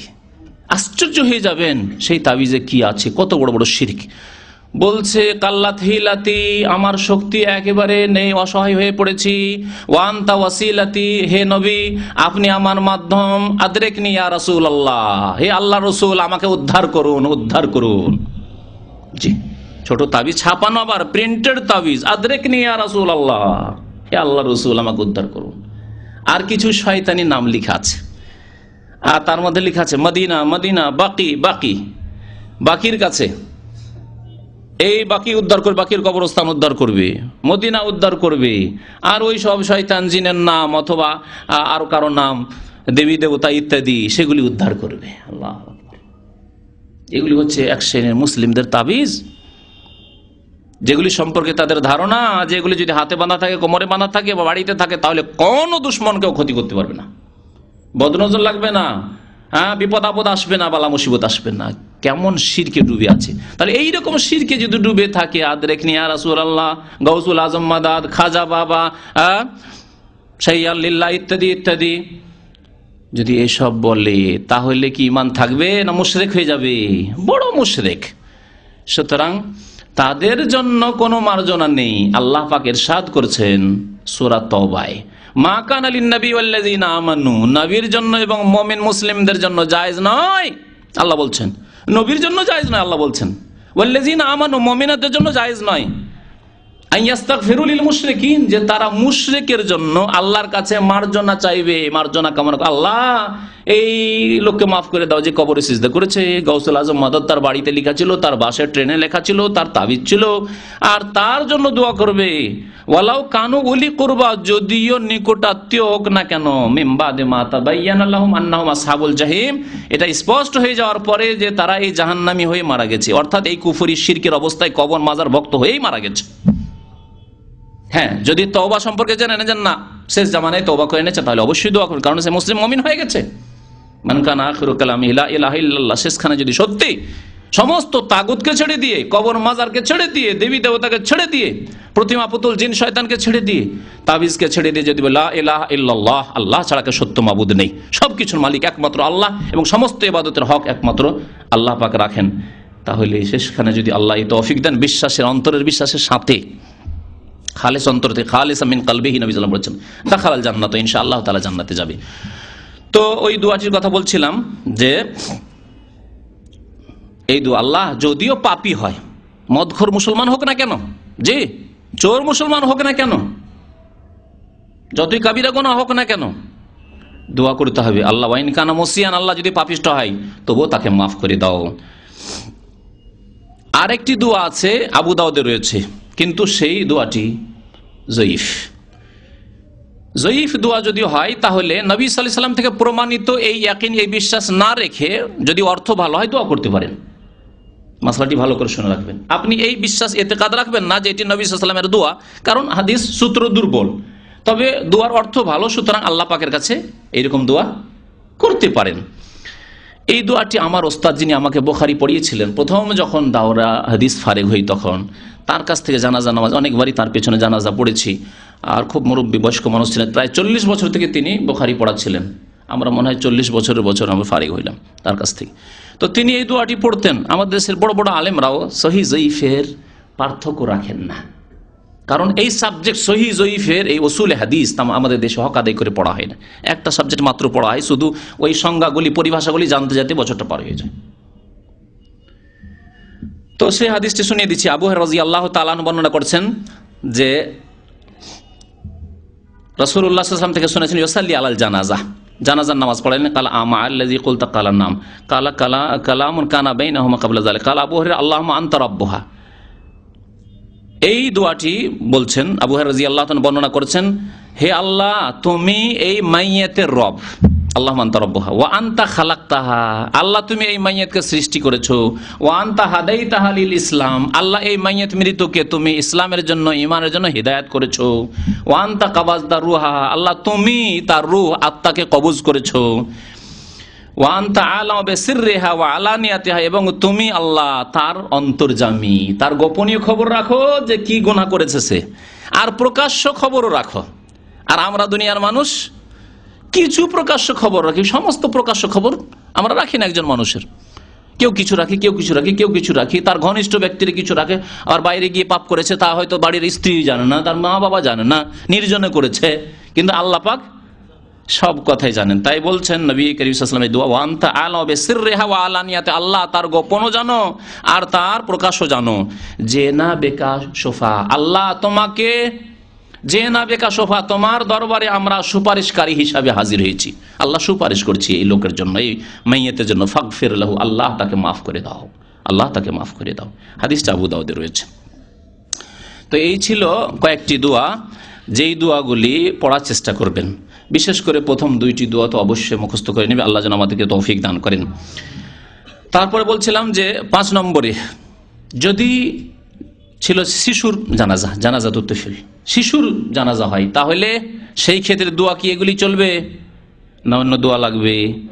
সুন্নত হচ্ছে শিশুর ক্ষেত্রে, যেহেতু শিশু মাসুম, নাবালক ছেলে বা নাবালক মেয়ে এখনো সাবালক হয়নি, তাদের জন্য মার্জনা কামনা করার কোনো যুক্তি নেই, কারণ তারা নিষ্পাপ। আল্লাহ মাগফির হাইয়ানা মাইয়াতানা বলবেন, প্রয়োজন নেই। আল্লাহ মাগফিরলাহু ওয়ারহামহু বলবেন দ্বিতীয় দোয়া, প্রয়োজন নেই, কারণ তার তো গুনাহ নেই। তাহলে কি করতে হবে? নবী করিম সাল্লাল্লাহু আলাইহি ওয়াসাল্লামের আদেশ যে তার মাতা পিতা যারা শোকে ভেঙে পড়েছে নাবালক ছেলের ইন্তেকাল বা মেয়ের ইন্তেকালে, তাদের জন্য দোয়া করো। এই দোয়াটি আপনাদেরকে শোনায় নবী করিম সাল্লাল্লাহু আলাইহি ওয়াসাল্লামের আদেশ। বলছেন আর রাকিব ইয়াসিরু খালফাল জানাজা, যারা সওয়ার হয়ে থাকবে আর জানাজা যাচ্ছে রাস্তা দিয়ে, তারা পিছনে থাকবে, পিছনে থাকবে। আর যারা পায়ে হেঁটে যাচ্ছে তারা পেছনে থাকবে, সামনেও থাকতে পারে, ডানেও থাকতে পারে, বামেও থাকতে পারে। এই মাসলায় বড় ইখতিলাফ আছে। অনেক আলেমদের মত যে প্রথম দিকে নবী সাল্লাল্লাহু আলাইহি ওয়াসাল্লাম এই আদেশ করেছিলেন, তারপরে জানাজার আগেও যাওয়া যেতে পারে। গাড়ি ধরেন আগে চলে যাচ্ছে, জানাজা যে গাড়িতে ছিল শহরে বিশেষ করে, ওই গাড়ি পিছনে জামে থেকে গেল, আপনি আগে চলে গেলেন, দোষ নেই। এই হুকুমগুলি ছিল প্রথম দিকে। ওয়াসিকত ইউসাল্লা আলাইহি, আর যেই বাচ্চা অসম্পূর্ণ পেটে, মায়ের পেটে অসম্পূর্ণ কি হয়ে গেল, নষ্ট হয়ে গেল, 4 মাসের ওপরে যদি চলে যায়, কারণ 120 দিন হলে আল্লাহ কি দিয়ে দেন, রূহ, আত্মা দিয়ে দেন। তাহলে যখন প্রাণ চলে এসছে তারপরে যদি বাচ্চা নষ্ট হয়, তাহলে তার জানাজা পড়তে হবে। ওয়ায়ুদ আলে ওয়ালিদাইহি, আর কি বলছেন নবী সাল্লাল্লাহু আলাইহি ওয়াসাল্লাম, যেটি আমাদের আজকের মাসলা, তার মাতা পিতার জন্য দোয়া করতে হবে, তার মাতা পিতার জন্য দোয়া করতে হবে। এখানে সিক্ত রয়েছে, মায়ের পেট থেকে অসম্পূর্ণ বাচ্চা যদি নষ্ট হয়ে যায়, এই কথা বলা হচ্ছে। আর একটি রিওয়ায়াতে রয়েছে কিসের দোয়া করতে হবে, বিল মাগফিরাতি ওয়ার রাহমাহ, যে আল্লাহ তার মাতা পিতাকে মাফ করে দাও, মাতা পিতার উপর দয়া করো। আর একটি হাদিসে রয়েছে ওয়াতিফলু ইউসাল্লা আলাইহি, সিক্তের জায়গায় মায়ের পেট থেকে শুধু নষ্ট হওয়া বাচ্চা নয়, তিফল নাবালক শিশু, তার সম্পর্কে ইউসাল্লা আলাইহি, তার জানাজা পড়তে হবে। ওয়ায়ুদ আলী ওয়ালিদাইহি বিল মাগফিরাতি ওয়ার রাহমা, তার মাতা পিতার জন্য রহমত এবং আল্লাহর কাছে মার্জনা মাগফিরাতের দোয়া করতে হবে। তাহলে মাতা পিতার জন্য দোয়া করতে হবে। নাবালক ছেলে, নাসাইর হাদিস, আবু দাউদের হাদিস, তিরমিজি, ইবনে মাজার হাদিস। এই দোয়া কেমন করে করতে হবে? নবী সাল্লাল্লাহু আলাইহি ওয়াসাল্লাম থেকে এমন কিছু প্রমাণ নেই। নবী সাল্লাল্লাহু আলাইহি ওয়াসাল্লাম দোয়া করতে বলেছেন, কি ভাষায় নবী সাল্লাল্লাহু আলাইহি ওয়াসাল্লাম দোয়া করতেন শিশুদের জন্য, এরকম কোন হাদিস আসেনি। হাসান বাসরি রাহমাতুল্লাহ আলাইহি, তাবেঈ, প্রখ্যাত তাবেঈ, তিনি একটি দোয়া পড়তেন যা সংক্ষেপে রয়েছে মুসান্নাফ ইবনে আবি শাইবা, মুসান্নাফ আব্দুর রাজ্জাক, এগুলি হাদিসের কিতাব, সেগুলি কিতাবে। আর যেটাকে শাইখ ইবনে বাজ রাহমাতুল্লাহ আলাইহি, এখানকার বিগত প্রধান মুফতি এবং এখানকার এখন বর্তমানে বড় আলেম একজন আল্লামা সালেহুল ফাওজান হাফেজাহুল্লাহ তাআলা, তার কিতাব মুলাখ্খাস ফিকহি, এসব কিতাবতে তারা একটু বড় করে দোয়াটি উল্লেখ করেছেন এই হাদিসের আলোকে। আল্লাহুম্মা জাআলহু ফারাতা, আল্লাহ এই শিশুকে তার মা বাবার আগেই তুমি জান্নাতে পৌঁছে দাও। আর গিয়ে অপেক্ষা করে যে আমার আব্বা আসবে, আম্মা আসবে, তো আমি যাবো জান্নাতে, আগে গিয়ে হাজির, একে ফারাত বলা হয়। আল্লাহুম্মা জাআলহু ফারাতা ওয়া যুখরান লিওয়ালিদাইহি, তার মাতা পিতার জন্য তাকে সম্পদ বানিয়ে দাও, যখর যা টাকা পয়সা মানুষ সঞ্চিত করে রাখে যে আগামীতে জীবনে কাজ দেবে, তেমনি এই বাচ্চা যে নাবালক বাচ্চা মারা গেছে, নাবালক ছেলে বা মেয়ের মারা গেছে, আল্লাহ তার মাতা পিতার জন্য একে বড় মূল্যবান সম্পদ করে দাও, যাতে করে মাতা পিতাকে জান্নাতে নিয়ে যেতে পারে। ওয়া শাফিআন মুজাবান, এবং একে সুপারিশকারী বানিয়ে দাও তার মাতা পিতার জন্য, যেন সুপারিশ করে জান্নাতে নিয়ে যেতে পারে মা বাবাকে, নাবালক ছেলে নাবালিকা মেয়ে। আর তার দোয়া তুমি কবুল করো, অর্থাৎ সুপারিশ মানে দোয়া। কালকে আমাদের যখন ওই শিশু দোয়া করবে যে আল্লাহ আমি আমার মাকে নিয়ে যাব, আমার বাবাকে নিয়ে যাব, আল্লাহ তুমি তার দোয়া কবুল করিও। আল্লাহুম্মা সাক্কিল বিহি মাওয়াজিনাহুমা, আল্লাহ এই শিশুর দ্বারা তার মাতা পিতার দাঁড়ি পাল্লাকে, ওই যে নেকির পাল্লাকে তুমি ভারী করে দাও। সাক্কিল বিহি মাওয়াজিনাহুমা ওয়া আযিম বিহি উজুরাহুমা, আর এই বালক দিয়ে, নাবালক শিশু দিয়ে তাদের নেকিকে তুমি বড় করে দাও, বৃদ্ধি করে দাও। ওয়ালিহিকু বিসালিহিল মুমিনিন, এবং এই শিশুকে তুমি সৎ লোক, সৎ মুমিনদের সাথে তুমি মিলিয়ে দাও, মানে তাদের সঙ্গী বানিয়ে দাও। ওয়াজআলহু ফি কিফালাতি ইব্রাহিম, এবং ইব্রাহিম আলাইহিস সালামের কেফালতে তুমি দিয়ে দাও, অর্থাৎ ইব্রাহিম আলাইহিস সালামের যেন সংসর্গ পায়। ওয়াকিহি বিরহমাতিকা আযাবাল জাহিম, এবং এই শিশুকেও আল্লাহ তোমার রহমতে জাহান্নামের আযাব থেকে বাঁচাইও। হাসান বসরি রহমতুল্লাহ আলাইহি এই দোয়াটিকে সংক্ষেপে উল্লেখ করেছেন, যা অন্যান্য আলেমরা একটু আর লম্বা করে, যেহেতু মাতা পিতার জন্য দোয়া করতে নবী সাল্লাল্লাহু আলাইহি ওয়াসাল্লাম বলেছেন, সুতরাং একটু বাড়িয়ে দোয়া করেছেন। এই ছিল দোয়া। এখন বিষয় বাকি আছে সালামের। এই দেশে আসার পরে খুব প্রশ্ন জাগে আমাদের মনে যে জানাজার সালাম, এখানে এক সালাম, দেশে দেখি দুই সালাম, তো এক সালাম না দুই সালাম? মাসলা ইখতিলাফ রয়েছে। দুই সালামেরও হাদিস রয়েছে, এক সালামের হাদিস রয়েছে। সুতরাং এই ক্ষেত্রে আমরা বলবো যে এক সালামই যথেষ্ট, তবে দুই সালামও করা যেতে পারে। বরং আল্লামা নাসিরউদ্দিন আলবানী রহমতুল্লাহ আলাইহি তার মতে দুই সালামই হচ্ছে উত্তম, দুই দিকে সালাম করা, আর এক সালামেও যথেষ্ট হয়ে যাবে, যেমন ইমাম আহমদ বিন হাম্বল রহমতুল্লাহ আলাইহির মত। আর এই মর্মে এক সালামের বেশ কিছু হাদিস রয়েছে, যেমন দুই সালামের হাদিস রয়েছে। দুই সালামের হাদিস আব্দুল্লাহ বিন মাসউদ রাদিয়াল্লাহু তাআলা আনহু বর্ণনা করেছেন, বলেছেন যে জানাজার নামাজের সালাম হবে অন্য নামাজের মতো। আর এক সালামের হাদিসগুলো দুই একটি শুনিয়ে দিই, যাতে করে আমাদের মনের খুঁতখুঁতিটা মিটে যায়। আবু হুরায়রা রাদিয়াল্লাহু তাআলা বলছেন, আন্না রাসূলুল্লাহ সাল্লাল্লাহু আলাইহি জানাজা, নবী করিম সাল্লাল্লাহু আলাইহি ওয়াসাল্লাম এক জানাজা নামাজ পড়লেন, ফাকাব্বারা আলাইহি আরবা, চার তাকবীর দিলেন, ওয়াসাল্লামা তাসলিমাতান ওয়াহিদা, আর সালাম ফিরলেন মাত্র এক সালাম, এক সালাম ডান দিকে একটু ফিরবেন। আখরাজাহু দারাকুতনি, হাদিসটি দারাকুতনি রয়েছে, হাকিমে রয়েছে, বাইহাকিতে রয়েছে। আর এর সনদ হচ্ছে হাসান, অর্থাৎ হাদিস আমলযোগ্য। এছাড়াও বেশ কিছু সাহাবাই কেরাম থেকে, আলী ইবনে আবি তালিব থেকে, আব্দুল্লাহ বিন ওমর থেকে, আব্দুল্লাহ বিন আব্বাস থেকে, জাবের ইবনে আব্দুল্লাহ থেকে, আব্দুল্লাহ বিন আবি আওফা থেকে, আবু হুরায়রা থেকে, এই সমস্ত সাহাবাই কেরাম, প্রখ্যাত সাহাবাই কেরাম সব, তারা আন্নাহুম কানু ইউসাল্লিমুনা আলাল জানাজাতে তাসলিমাতান ওয়াহিদা, তারা জানাজায় কি করতেন? তাসলিমাতান ওয়াহিদা, এক সালাম ফিরতেন। বেশ কিছু সাহাবাই কেরামরা দুই সালামও ফিরতেন বা বর্ণনা করেছেন, কিন্তু অধিকাংশ সাহাবাই কেরামদের, যে প্রখ্যাত সাহাবাই কেরামদের নাম উল্লেখ করা হইল, তারা এক সালামের ওপর যথেষ্ট করতেন। সুতরাং এক সালামও জায়েজ রয়েছে। আর দুই সালাম, অন্য আইম্মায়ে কেরামরা দুই সালাম গ্রহণ করেছেন। দুই সালামও যদি ফিরেন তো তাতেও কোনো দোষ নেই, বরং সেটা ভালো, যেমন আল্লামা নাসিরউদ্দিন আলবানী রহমতুল্লাহ আলাইহি বলেছেন। এখন সময় যথেষ্ট হয়ে গেছে, বাকি শুধু আছে এই জানাজার নামাজের রুকন এবং শর্ত। সংক্ষেপে এই কথাগুলি বয়ান করে দিই। শুধু জানাজার নামাজের শর্ত হচ্ছে নিয়ত, আর নিয়তের সম্পর্ক অন্তরের সাথে। জানাজার নামাজের দ্বিতীয় শর্ত হচ্ছে কিবলামুখী হওয়া, লজ্জা স্থান আবৃত করা, মানে কাপড় পরে থাকতে হবে। মুসাল্লি এবং যেই জায়গায় নামাজ পড়ে সেসব জায়গায় পাক থাকা, মুসাল্লির কাপড় পাক থাকা, নাপাকি থেকে পবিত্র থাকা। তারপরে যেই ব্যক্তি জানাজার নামাজ পড়বে তার মুসলমান হওয়া শর্ত, আর যার জানাজা পড়বে তারও মুসলমান হওয়া শর্ত। আজকাল বড় বড় নেতাদের, রাষ্ট্রপতিদের জানাজায় অংশ নেয় অনেক কাফের আসে না, তারাও যদি বলে আমরাও জানাজা পড়বো, না, এই জানাজা হবে না, জানাজা তাদের জানাজা হবে না। আচ্ছা, আবার অনেক কাফের নেতাদের ভিজিটে যায়, জিয়ারতে যায় মুসলিম নেতারা, হ্যাঁ, মৃত্যু দিবসে সেখানে গিয়ে শেষ বিদায় অবস্থায় গিয়ে পৌঁছেছে। তাহলে যদি মনে করে যে আমরা মুসলমান অনেকগুলি নেতা জমা হয়েছি, তো এই অমুসলিম হইলে কি হবে, আমাদের তো বন্ধু ছিল, হ্যাঁ, আর মিত্র দেশ, আজকাল মিত্র দেশ তো জানেনি, তো জানাজা পড়েনি যদি কেউ বলে। নেতারা, আজকাল অধিকাংশ নেতাদের অবস্থা তো দিন সম্পর্কে জ্ঞানী তো তাদের কম, যদি করে জায়েজ হবে না? জায়েজ নয়, জায়েজ নয়। আল্লাহ বলছে ওয়ালা তাকুম আলা কবরি, তার কবর কাছেও দাঁড়াবেন না। আয়াত বলবেন না, সূরা তওবার আয়াত, না? জি। আর ওয়ালা তুসাল্লি আলা আহাদিম মিনহুম, যারা কুফরের অবস্থায় মারা গেছে তাদের জানাজাও পড়বে না, আল্লাহ নিষেধ করেছেন, হারাম। কোরআন খানি করে। জি, ভারতে অনেক মুসলিম নেতারা কাফেরদের কোরআন খানি করতে যায়, মানে মোল্লা টোল্লাদেরকে সাথে নিয়ে কোরআন খানি করায়। তারপরে জানাজার শর্ত হচ্ছে আপনি আপনার উপরে জানাজা তখনই ফরজে কিফায়া হবে যখন আপনি যে শহরে মাইয়াত মারা গেছে সেখানে থাকবেন, আর আপনি যখন সাবালক হবেন। নাবালকদের জন্য জানাজা না ফরজে কিফায়া না জরুরি, যদি যায় তো ভালো কথা। জি, রুকুন জানাজার, রুকুন বেশ কয়টি, 7টি রুকুন রয়েছে জানাজার। প্রথম হচ্ছে দাঁড়িয়ে নামাজ পড়া, জানাজার নামাজ দাঁড়িয়ে পড়তে হবে। 2 নম্বর হচ্ছে 4টি তকবীর, 4 তকবীরের ওপরে ইজমা হয়ে গেছে বলে একটি প্রসিদ্ধ মত রয়েছে। আর হাদিসে 4 তকবীর ছাড়া 5 তকবীরও প্রমাণ আছে, এই কথাটিও বলে দিই। 7 তকবীরও আছে, 8-9 তকবীর পর্যন্ত আছে। যদি এইভাবে বেশি তকবীর দিয়ে ওই দোয়াগুলি, বিভিন্ন দোয়াগুলিকে ভাগ ভাগ করে পড়ে তো পড়া যেতে পারে কখনো কখনো, তবে এমন জায়গায় নয় যেখানে জনসাধারণের বাস, আর হইচই শুরু করলো কি সুবহানাল্লাহ এই শুরু করে দিবে, তাই না?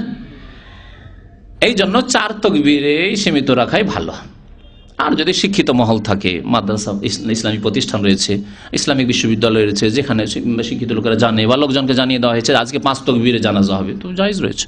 যে 4র্থ তকবীরে আপনি আল্লাহ মাগফিল্লাহ হাইয়ানা পড়েন, 5ম তকবীরে আল্লাহ মাগফিল্লাহ ওয়ারহামহু বা অন্যান্য যে দোয়াগুলি রয়েছে পড়েন। নবী করিম সাল্লাল্লাহু আলাইহি ওয়াসাল্লাম এইভাবে কখনো কখনো জানাজার নামাজ পড়িয়েছেন, জেনে রাখা ভালো। জি, তো 2 নম্বরে ছিল 4 তকবীর জানাজার রুকুন, মানে জানাজা হবে না এগুলি না করলে।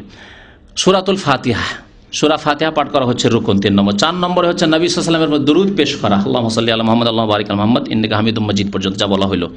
মাইয়াতের জন্য দোয়া করা, এটি হচ্ছে রুকুন 5 নম্বর। 6 নম্বর হচ্ছে এই তরতিবের সাথে নামাজ পড়া, আগপিচ করে নয় যে প্রথমখানি দোয়া করে নিলেন, শেষে সূরা ফাতিহা বা শেষে আল্লাহুম্মা সাল্লি আলা মুহাম্মাদ, এরকম করলে হবে না। তারপরে 7 নম্বরের রুকুন হচ্ছে সালাম ফেরা, 1 সালাম ফেরা অথবা 2 যেমন বলা হলো। এছাড়া বেশ কিছু সুন্নত রয়েছে, সুন্নতগুলি আপনাদের সামনে সংক্ষেপে বয়ান করে দিই। প্রত্যেক তাকবীরে রফুল ইয়াদাইন করা, যারা রফুল ইয়াদাইনকে সুন্নত বলেছেন। আউযু বিল্লাহ পড়া, বিসমিল্লাহ পড়া, নিজের জন্য এবং মুসলিম ভাইদের জন্য দোয়া করা, এবং এই যে তিলাওয়াত হবে সূরা ফাতিহা পাঠ করবেন উচ্চ স্বরে না মনে মনে পড়াই সুন্নত, এটি হচ্ছে সুন্নত। এবং 4র্থ তাকবীরের পরে একটু বিরতি দাও, সামান্য কিছুক্ষণ বিরতি দেন, তারপরে সালাম ফেরেন। আর 6 নম্বরের সুন্নত হচ্ছে ডান হাতকে বাম হাতের উপর রেখে বুকের উপর আলা সাদরি, বুকের উপর রাখা। আর 7 নম্বরের সুন্নত হচ্ছে সালাম ফেরার সময় ডান দিকে একটু কাত হওয়া। জি, আল্লাহ পাক রব্বুল আলামিন যেন আমাদেরকে কোরআন এবং হাদিসের কথা বোঝার এবং তার প্রতি আমল করার তৌফিক দান করেন। আল্লাহ যেন আমাদের গুনাহ খাতা মাফ করে দেন, নেক আমলের তৌফিক দান করেন। আল্লাহ যেন আমাদেরকে যতদিন দুনিয়াতে রাখবেন সুস্থ রাখেন, নেক আমলের উপর রাখেন, ঈমান এবং সৎকর্মশীল করে রাখেন। আর যখন আমাদের ওয়াফাত দান করবেন আল্লাহ যেন কালিমা লা ইলাহা ইল্লাল্লাহ মুহাম্মাদুর রাসূলুল্লাহর শাহাদাত দানের জন্য তৌফিক দান করেন। আমিন ইয়া রাব্বাল আলামিন। রব্বানা আতিনা ফিদ দুনিয়া হাসানাহ ওয়া ফিল আখিরাতি হাসানাহ ওয়া কিনা আযাবান নার। ওয়া সাল্লাল্লাহু আলা নাবিয়িনা মুহাম্মদ ওয়া আলা আলিহি ওয়া সাহবিহি আজমাইন।